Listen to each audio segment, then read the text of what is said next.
going on? A little bit of a different vlog today. First of all, check out my new couch. It's so cool. Anyway, I wanted to do a story time vlog, which is apparently what vloggers call vlogs now, where you tell a story. I didn't think you need an extra word for it, but that's just me. I'm old.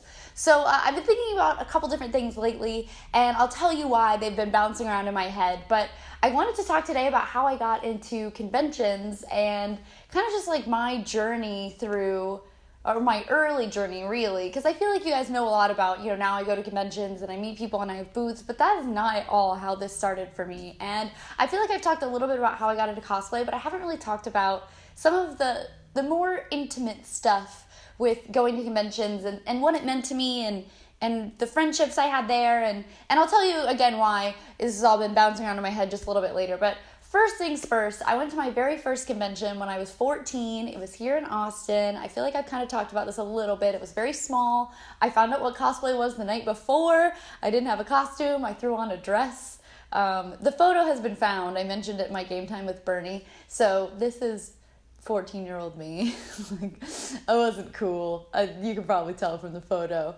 But I went to this tiny convention, and I went with my friend at the time, and we met some people there. I had some other friends that came the next day, and it was super duper fun. I had a blast at this itty bitty convention, and all I could think about after I got home from my very first anime convention was going to the next one and meeting more people and making more friends. And I've kind of talked a little bit about how I was pretty nerdy in school, and I got made fun of a lot when I was in my early high school years. So this was like right in the heart of it, my freshman year of high school. I was not cool. And yeah, I spent a lot of time online. I think a lot of us have similar stories. I had, friends online. I went to message boards, and that's how I found the Akon message board. It was for Akon 13 that year, which is so long ago. I was so excited to go. It was in Dallas, Texas, and leading up to the convention, they had a really active message board, and I was super active on these message boards. I went every single day. I would sneak off to the library during school and check the message boards and post on them.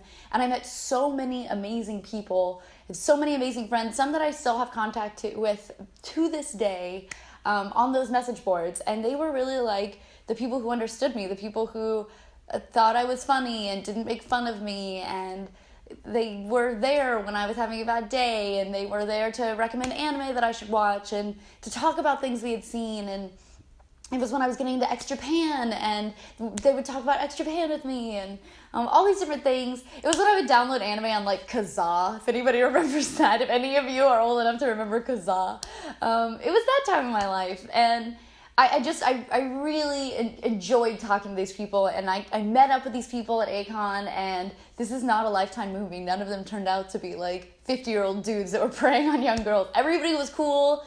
They were so awesome and so kind to me. And I keep thinking in particular about this one story where we were going to Akon. It was obviously a big trip for me.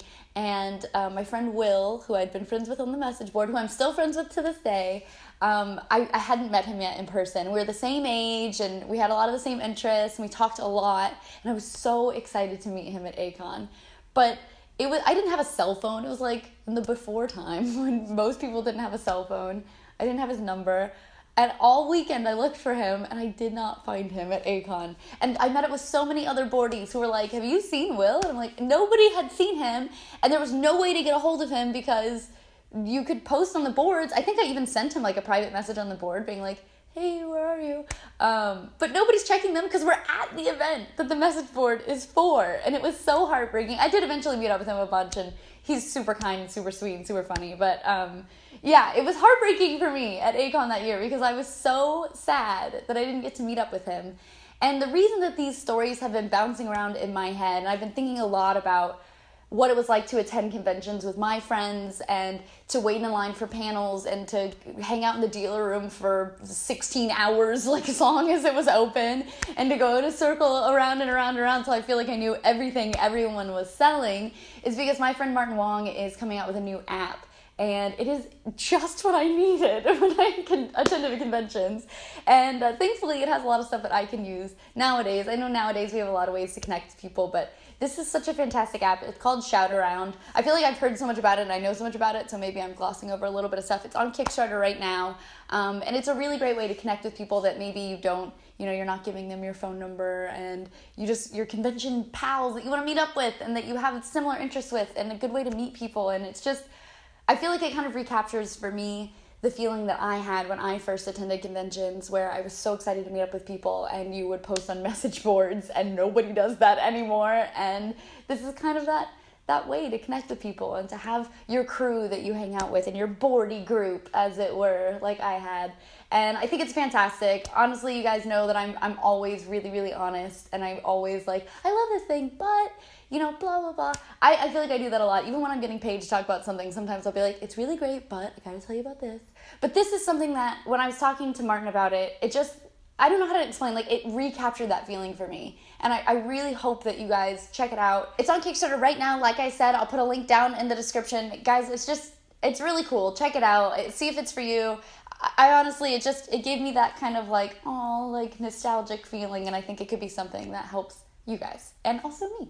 Yay! All right, that's it, guys. Thanks for listening to Storytime. Don't forget to like, subscribe, all that good stuff, and I'll see you very soon. Heart you.